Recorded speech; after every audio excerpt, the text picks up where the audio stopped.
everybody, I am so happy you are here. My name is Magdalena and I'm the founder of Pin Prosper. I help business owners grow their business with Pinterest ads and organic Pinterest marketing strategies. And today we're going to dive into the topic of claiming your Etsy store on Pinterest.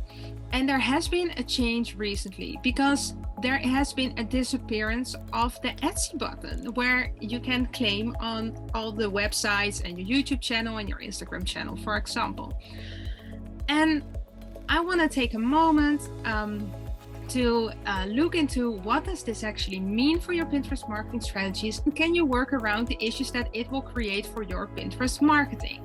So a little background, I have a client that is an Etsy store owner, and we have seen a major drop in impressions, in outbound clicks since like mid-November. And I'm talking drops from 12K to 15K daily views to like 100, and sometimes even days with 5 views of their pins. And we're talking about outbound clicks of 600 per month to 200 per month. That is insane. This drop is big. And first we were thinking maybe it's the holidays, but then after the holidays it still wasn't picking up properly. So something else had to be going on. And I have been emailing Pinterest every single day, stalking them, asking them what is going on, sending screenshots, and nobody could really help me. But now there's something else that has happened, and that's actually the disappearance of the claim button of the Etsy and also the YouTube. So maybe this has something to do with each other. I don't know. Like, I haven't heard anything officially from Pinterest yet, but we never know. But you are a busy business owner and you don't have time to email Pinterest every day. You don't have time to figure these things all out. So that's why I decided to make a video and make sure that you know what is up, how this will be affecting your Pinterest marketing, and also how to work around this. So first of all, the thing is, with a claimed account, there are several benefits. The first one is Pinterest loves pins that are connected to an account that is claimed on Pinterest. So they will be preferring this content over content that is coming from not claimed websites. So if you have another website, and somebody saves an image from your website to their Pinterest, or you are putting pins on Pinterest, Pinterest will recognize the domain and it will think, okay, this is connected to a domain that is verified on Pinterest. We'll be boosting this in the search results if people are using the keywords. However, if your website isn't claimed, Pinterest won't recognize this domain.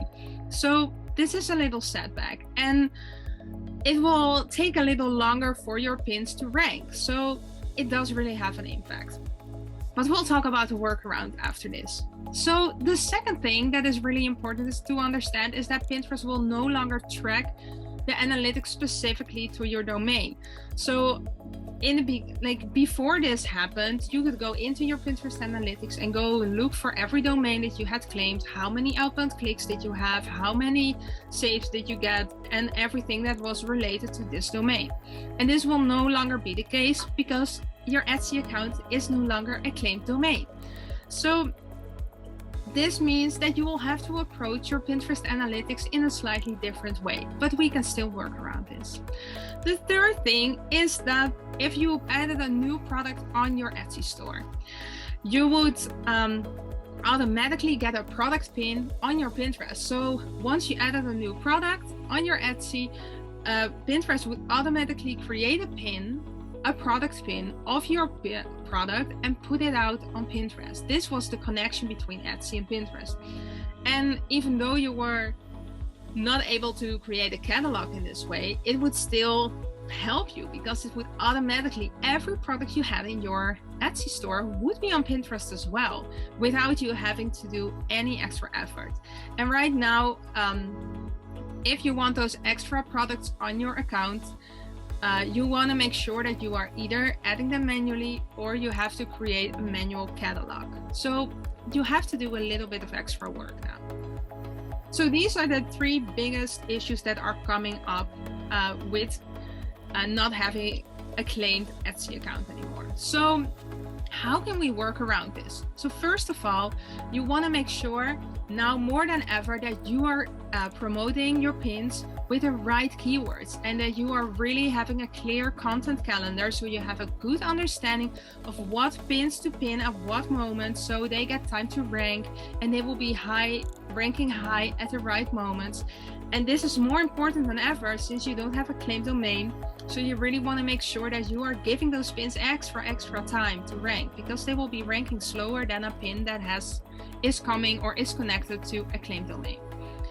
So keep that in mind. The second way to work around is by going into your analytics. And even though you can no longer track what is happening with your claimed domain, you still can track what is happening with your pins. And if all your pins are going to your YouTube channel or your Etsy store, it doesn't really matter, because you can still see, okay, how many outbound clicks am I getting on all my pins, what pins are working well, what products are working well. So you can still use those Pinterest analytics. You just no longer use the analytics specifically for the claimed domain. So make sure that you keep this in mind and don't panic. You can still use Pinterest analytics to tweak your strategy.